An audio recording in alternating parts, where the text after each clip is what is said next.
Monsoon वेळेआधीच दाखल झाला आणि सगळ्याच यंत्रणांची दाणादाण उडाली।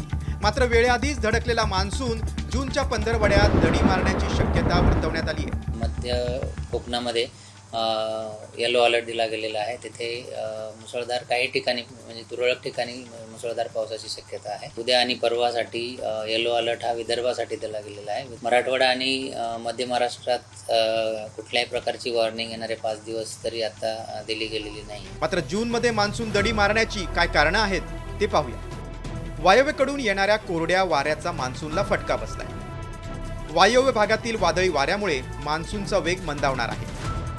बंगालच्या उपसागरात कमी दाबाचा पट्टा निर्माण झाल्यानं फटका बसलाय। मान्सून वेळेपूर्वी दाखल झाल्यानं शेतकऱ्यांनी पेरणीच्या हालचाली सुरू केल्या होत्या। मात्र आता पावसानं ओढ दिल्यानं शेतकरी हवालदिल झालाय। तर शेतकऱ्यांनी पेरणीची घाई करू नये असं आवाहन कृषी विभागानं केलंय।